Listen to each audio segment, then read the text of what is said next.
Nous aimerions être épaulés, rassurés, nous aimerions nous éclaircir les idées, parler à une personne de confiance, se reposer l'esprit, avoir un point d'appui, partager les soucis et savoir les exprimer. Nous avons récemment créé à Bordeaux INP un réseau d'écoute et d'accompagnement pour les étudiants en difficulté. Fabienne Brugère, bonjour. Vous êtes professeure de philosophie à l'Université Paris 8. Vous avez beaucoup travaillé sur la philosophie de l'écoute. Que pouvez-vous nous dire de ce travail? L'écoute, c'est le fait de pouvoir se rapporter à l'autre sur la base de l'existence de l'autre et donc dans la perspective d'un souci des autres.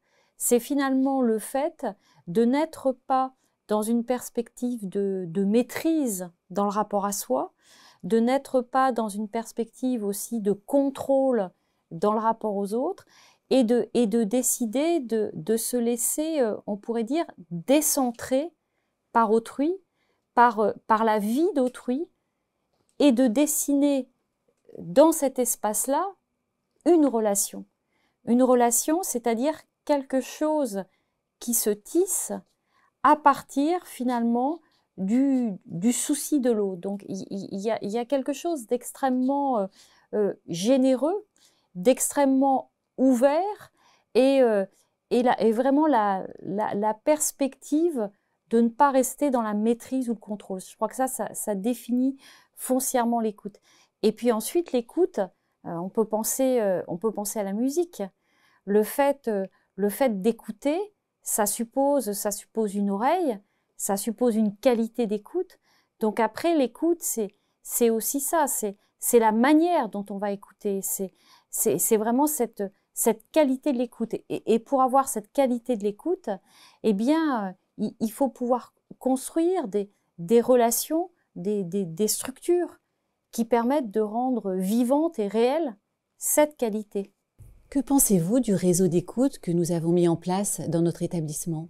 Ce qui me paraît vraiment intéressant dans ce réseau, c'est tout le travail collectif qui est monté à partir, je dirais, des vies ordinaires, des vies ordinaires des étudiants, des vies ordinaires du personnel, la possibilité de se dire pour chacun ou chacune, eh bien, je peux être écoutée.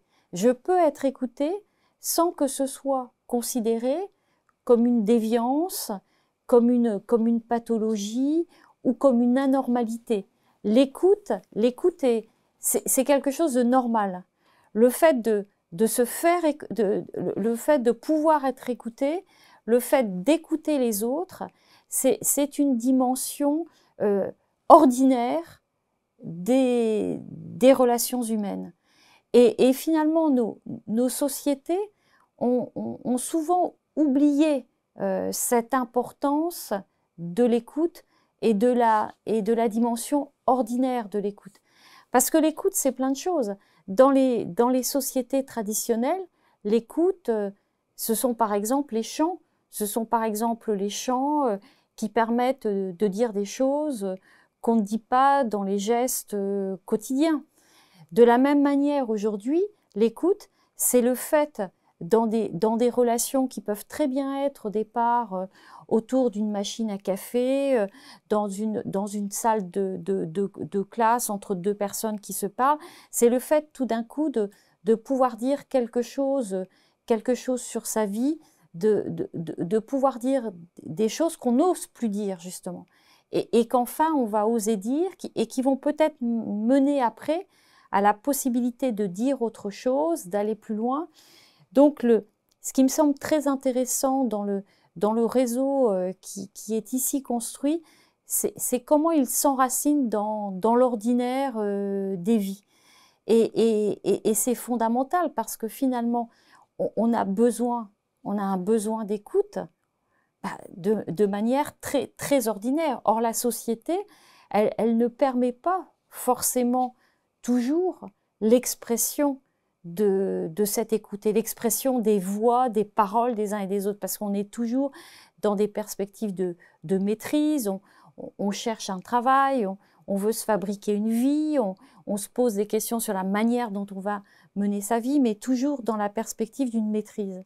Et justement, l'écoute permet de sortir de la maîtrise sans s'en rendre vraiment compte. Et c'est ça qui me semble fort dans ce qui est construit là, c'est comment on commence à être dans l'écoute et comment on commence à se faire écouter ou à écouter les autres sans s'en rendre vraiment compte. Nous essayons de créer au sein de notre établissement un lien nouveau entre les enseignants, les administratifs et les élèves. Comment situer notre démarche par rapport à la question du lien social que vous avez largement travaillé? La question du lien social, je l'ai travaillée à partir de ce qu'on appelle la perspective du souci des autres ou la perspective d'un prendre soin des autres.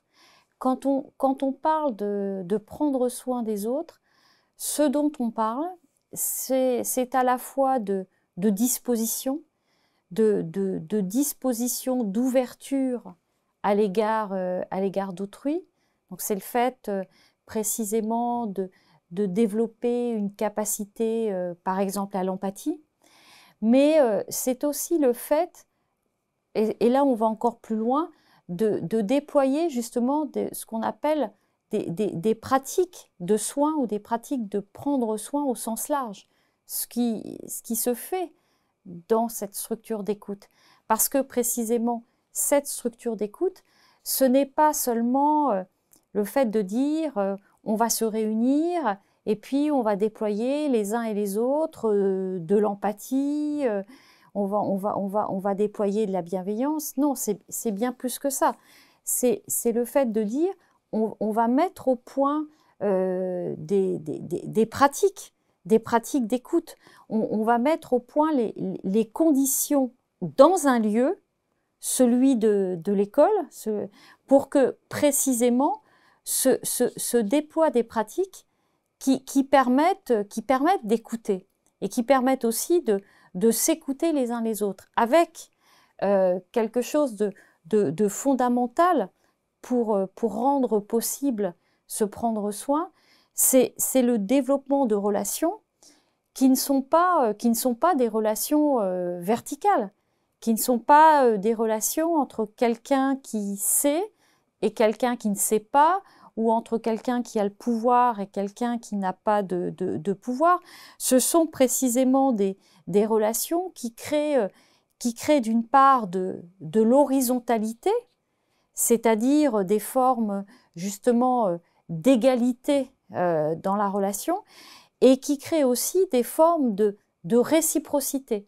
Et ça, c'est essentiel. C'est parce que justement, je vais écouter quelqu'un que quelqu'un va pouvoir aussi m'écouter. Et c'est précisément parce que je vais me soucier des autres que les autres vont aussi pouvoir se soucier de moi, qu'il va pouvoir y avoir aussi de la transmission dans des relations qui sont basées justement sur l'ouverture aux autres, qui sont basées du coup sur la possibilité d'une réciprocité, et je dirais sur la possibilité aussi de chaînes de soins.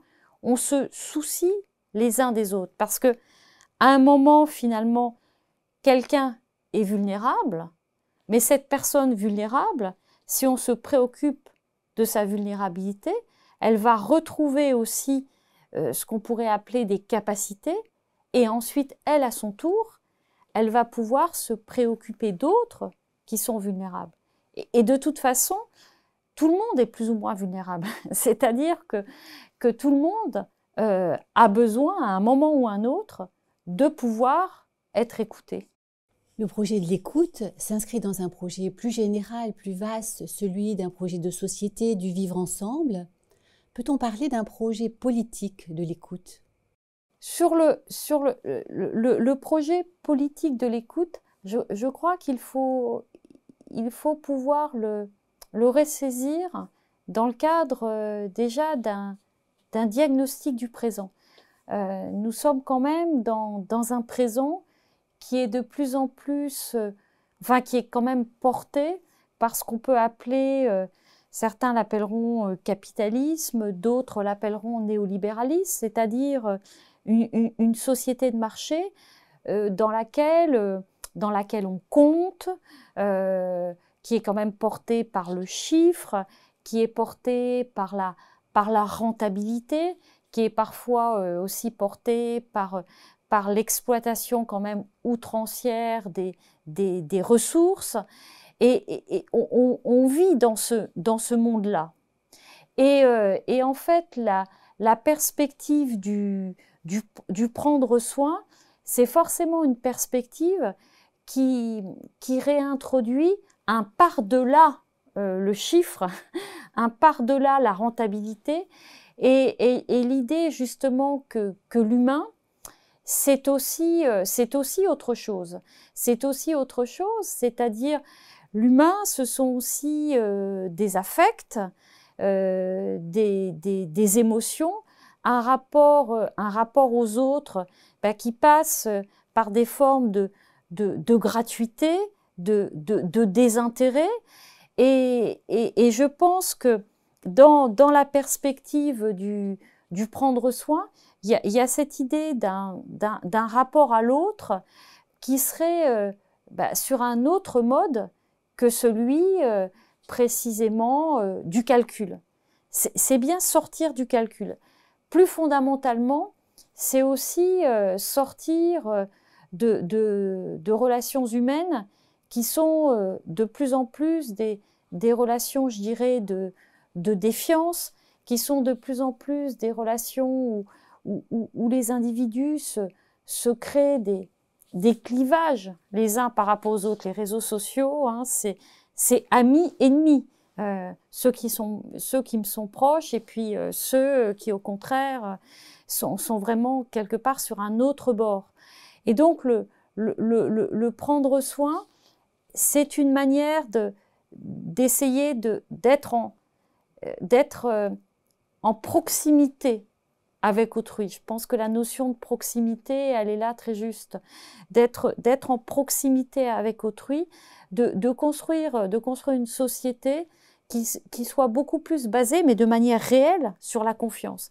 Parce que la confiance, on nous dit toujours, oui, il faut une société de la confiance. Mais la confiance, ça ne se décrète pas. La confiance, ça se pratique. Et pour que ça puisse se pratiquer, ça passe par plein de petits liens, ordinaires, par plein de petites activités qui peuvent être gratuites, qui ont aussi un rapport aux émotions, aux affects.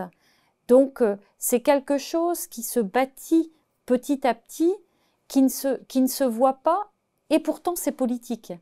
Beaucoup de gens diraient, c'est pas de la politique, parce que ça ne se voit pas assez, et que ça suppose plein de petites constructions avant que ça devienne visible. Mais pourtant, une société, elle se construit là-dessus, elle se construit sur tous ces petits actes ordinaires où on se rapporte à l'autre en se décentrant par rapport à soi et en sortant des logiques, justement, que j'appellerais des logiques de maîtrise, de contrôle et de souveraineté. On est sur la perspective du lien. Le lien, il est toujours presque invisible. Mais justement, cette presque invisibilité, c'est sa visibilité propre.